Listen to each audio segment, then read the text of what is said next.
Hello. Why did you click on this video? Klee, maybe? Klee has been greatly pampered this update in the events and in the weapon category. We have Dodoco Tales here, which is a interesting weapon for Klee for sure. And it really depends on how you build her, as it's mostly focused on normal attacks and charge attacks, rather than her ult, which people definitely know her for her ult. Sure, this character, if you build it correctly, but I still have to build her properly. Even if she's been my main DPS since she was first released, and I originally built her with Wanderer's Trope because I grinded the weekly bosses and got a lot of those pieces, and I was like, yeah, let's stick with it. And I never changed from it. And yes, it works really well, and it's still very tempting to keep Wanderer's Trope because of the charged damage and the elemental mastery. And it's still like very tempting to focus on that, but like, it's not an easy thing to grind as it's a weekly boss, and the Crimson Witch set is just, it's probably a very strong build. It's much better for like elemental effects, and I'll probably be not building her around mostly, well, that's not fully true. My idea of building her originally was my current team, and I'm still using it to this day, is an ult spam build between Ganyu and Klee, where you go to Ganyu, you click her ult, and then you switch to Klee and then click her ult, and then your both ults are constantly doing elemental reactions between each other. And obviously, because Klee's she has to stay on the field while her ult is going, and Ganyu doesn't need to, you would obviously use Klee as your main DPS rather than Ganyu. And we all know that Ganyu is broken compared to Klee with attack power, but honestly, I don't care. I really like Klee's playstyle and her kind of bomb attack strategy.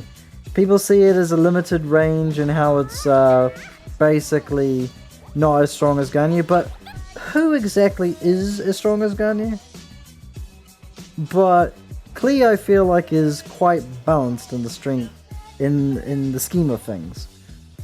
But honestly, all characters are viable if you build them correctly. Like, we see our characters as some are very strong, some are very weak, and I hate to admit it, but even Amber has her uses. Probably more as a lighter than anything, but still, I have seen her built and actually be used. And why I'm saying this is because this is more focused on a Klee build that is mostly seen as her as the main DPS rather than other characters such as Ganyu. And why I like Dodoco Tales, which is the new weapon they added, is so good is because it focuses her on the field after she uses her ult. One of my friends said to like build the Solar Pearl as it's much more focused on the normal attacks and elemental skills and bursts. But honestly, Klee is really focused on her charged attacks.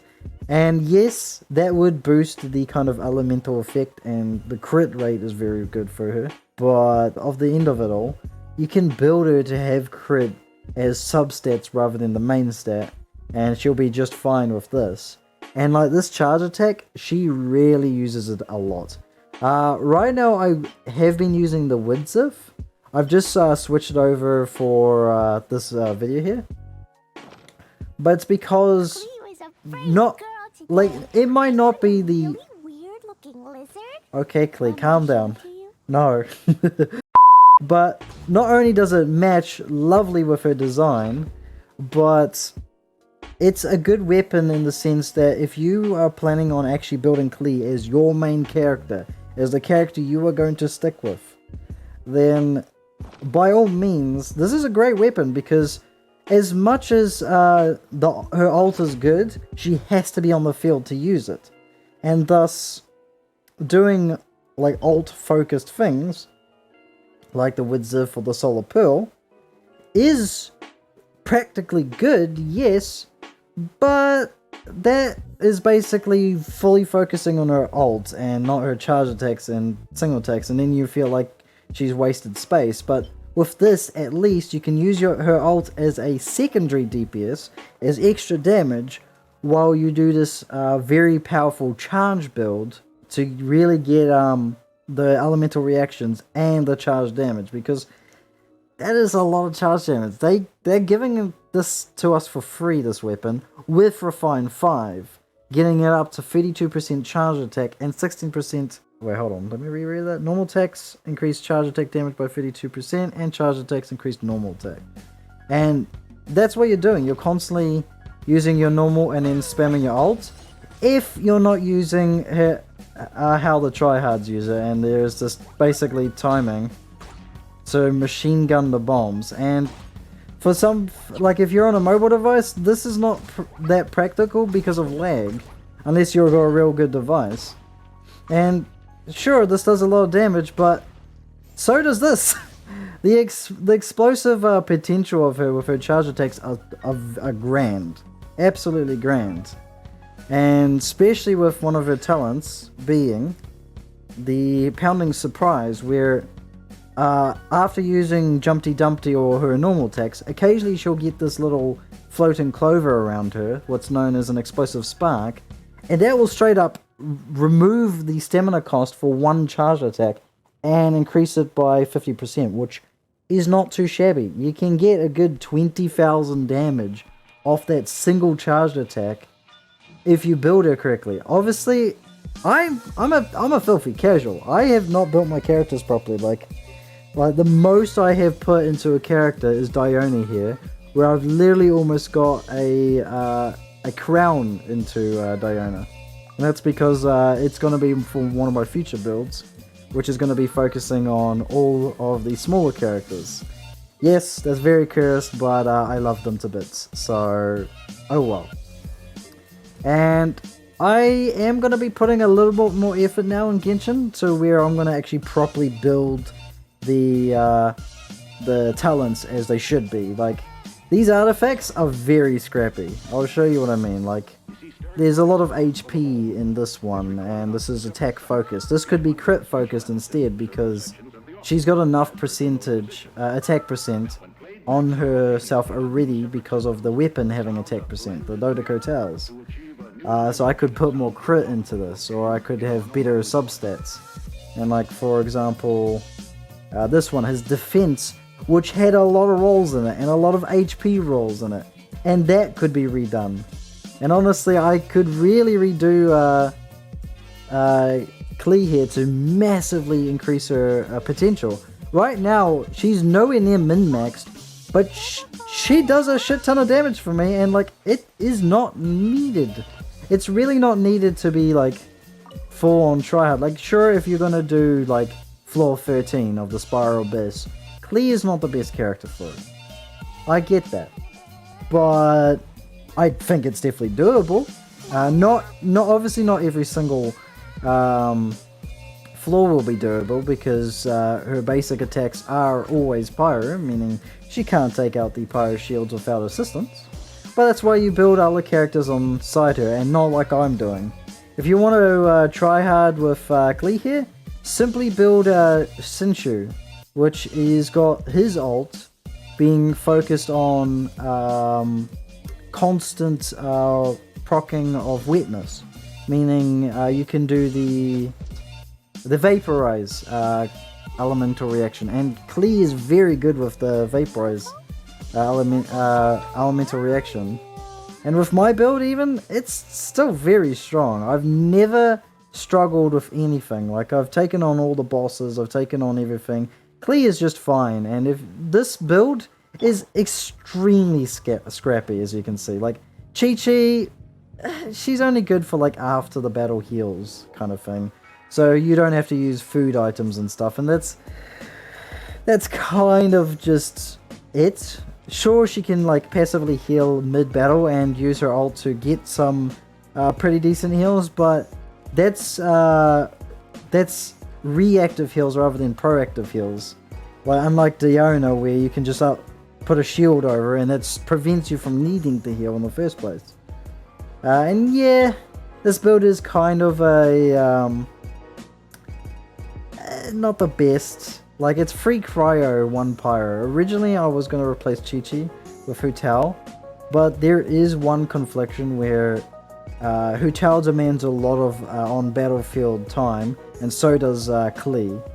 And that will conflict. Sure, you get the double resonance of Cryo and Pyro, but I am changing my mind about that one. And I'm actually really excited for when Sayu comes out, which is a character that was leaked by MiHoYo themselves, which is actually very exciting.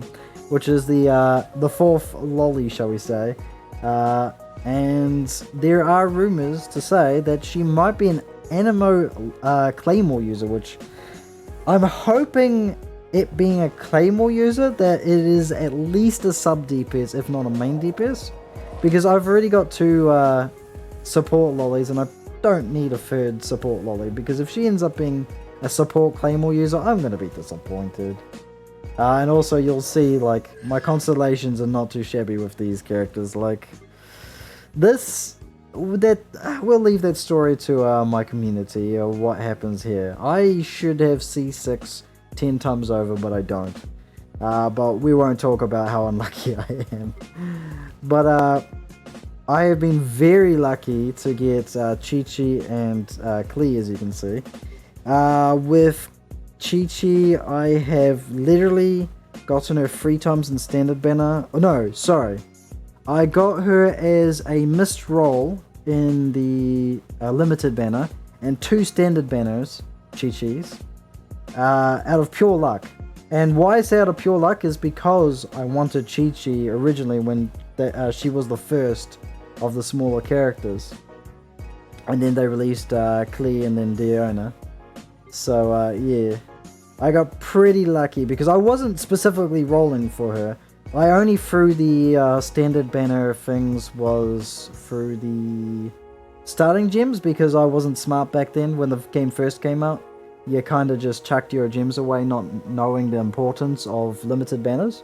Unless you had heard about the importance of them on YouTube or you discovered it yourself. I didn't back then, so I actually put a lot into the standard banner when I first played. But yes, the reason being for my current team is actually, funnily enough, not Ganyu being in it because of her strength, but because of there's this one meme where Ganyu is the mummy of the 3 lollies, which is just a meme, but we'll ignore that anyways. And I was not supposed to get her. I literally was just rolling on her banner just once or twice as a meme, and I actually got her within there, and that removed my pity. But in saying that removed my pity, I have been beyond lucky with Klee. Literally, I have never failed a 50-50 with Klee. I have never failed 50-50 with Klee. Literally 5 Klees. Though I must admit, I got, what's it called? Actually, how many did I get? Did I get 3? No, I got 2 Klees in the first time Klee was released, and then I got 3 Klees this time, and they've all been in a row. I have been very lucky, I must admit. But anyways, appreciate you watching. I don't know what I'm going to title this video. I don't know exactly, because this is just some... 3, 4... And I'll end it there. Chi-Chi counted me down or up somewhere. But yeah, I appreciate you coming along. Salute to you, and have a nice day.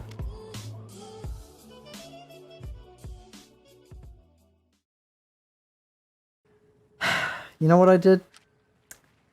I absolutely missed the end recording button, and yeah, I waited there for an awkward 3 seconds, and I was like, why is it not stopping? Now we know.